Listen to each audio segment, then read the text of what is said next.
Matthew Casto, father, friend, professional, and humanitarian, the founder of the Great Human Connection. Matthew is the senior art production designer for Universal Studios and serves on the board of Standing with Boys Humanitarian. He is a writer, educator, public speaker, performer, and visionary. Meet Matthew.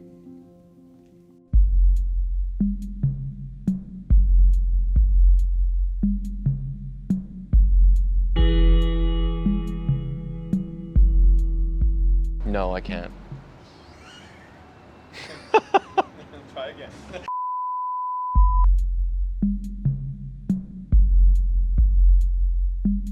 You know, describing myself in 3 words is not very easy.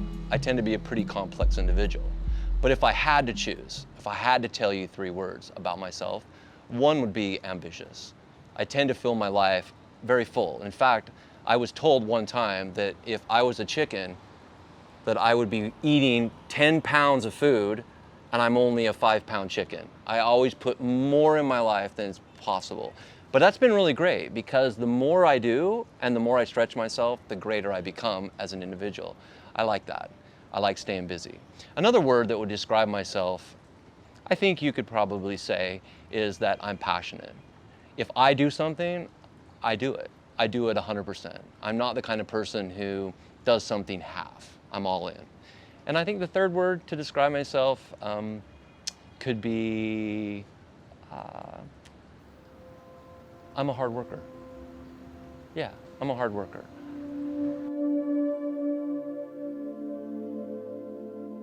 Citizen of the world, that's an interesting concept. I've spent a lot of my life traveling and I've seen a lot of the world. I think last count is about almost 60 countries I've actually worked in and met so many different types of people. And I've spent a lot of my time outside of the country, but it felt very natural to me. It felt like my home was discovering new places and seeing new things. I would have to say, for me, where I'm from is where my family is, where my children are, because I tend to equate my home with my children.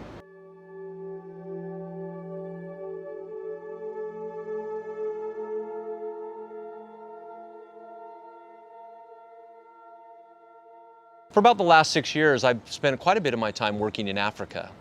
I'm not sure exactly how that happened, really, but I love it. I love it because it's a time where I can step away from my busy life. I can step into an environment where my job doesn't matter, my reputation doesn't matter. All that matters is the one-on-one connection I have with people to help them in a very base level. You know, our project there is really just about teaching skills. Teaching you workable, manageable skills for individuals to provide for themselves, to get jobs. So I spend a lot of time doing technical trainings, going to universities, working in schools, groups of people, and sharing with them my experiences and my skills that help them to live a better life.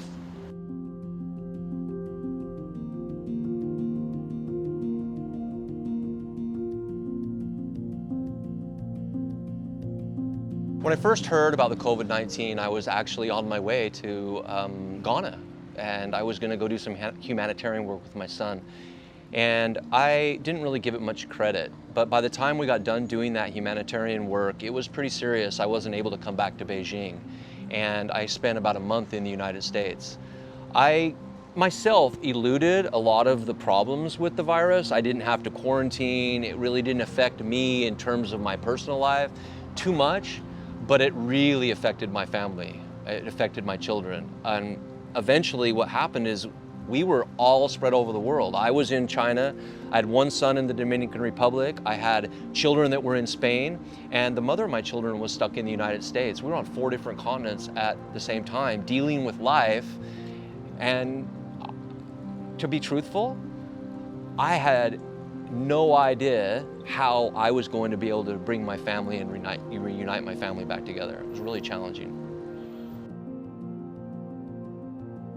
I think one of the things that's been really a blessing, a gift living in China is technology.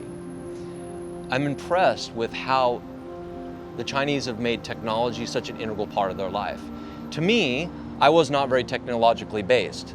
But since moving to China, I've had to become accustomed to that, which has actually benefited my personal relationships. I've been able to be connected to my children in a way now that I never was before. I can call them basically anytime, face to face. In fact, not but a few weeks ago, I had a phone call there was 8 of us on 4 different countries, 6 different locations, carrying on a real live conversation as if we were in the same room. So interesting. I'm really grateful for technology and how it's helped bring me closer to my children. You know, one of the benefits, I think, of a crisis like we've experienced globally is that we have a tendency when things are challenging in our life to reach out to those we we care about. And the same was with me. When things got challenging, when I had to change my lifestyle and maybe give up some of my pleasures, my immediate go-to was to reach out to my children, to my siblings, to my parents, and to see how they're doing. And I think in that way, the whole global pandemic has really been a gift to individuals. It's kind of forced us to come back to our roots a little bit, to maybe put attention to relationships that we have taken for granted.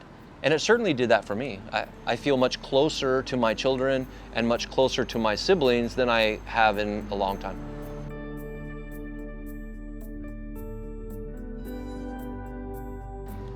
You know, when I tell people that I fast for long periods of time, sometimes I get the weirdest responses.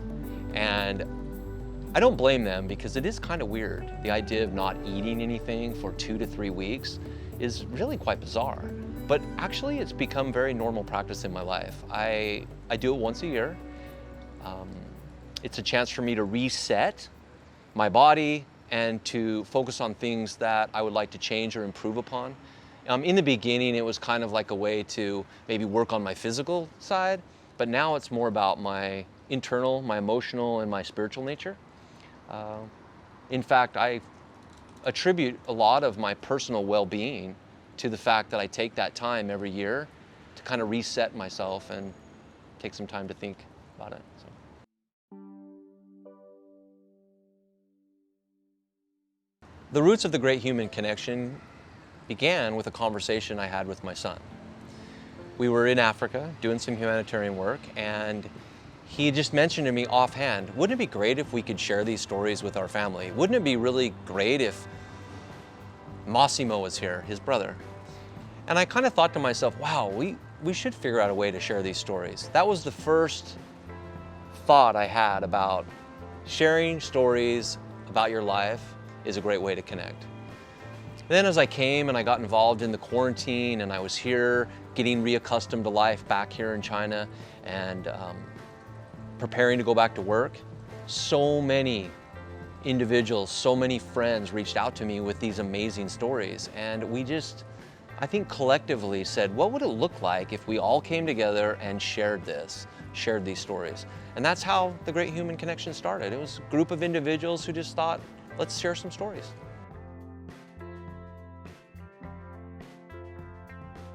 You know, the essence of the Great Human Connection is collaboration. It's people working together. We are a social project, which means that everybody that's participating in this project is doing it because of the goodness of their heart. They love what we do. And to do that, to carry this project forward, we've had to include, or we want to include, lots of people from all different walks of life. I don't know how many people we have, maybe 50 total, 25 authors, different content providers, all different ages.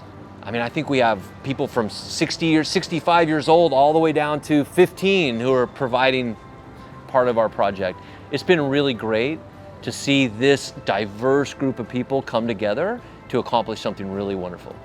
I think the Great Human Connection is really, though, at the root about sharing, about supporting each other through sharing our experiences and how those experiences are impacting us personally.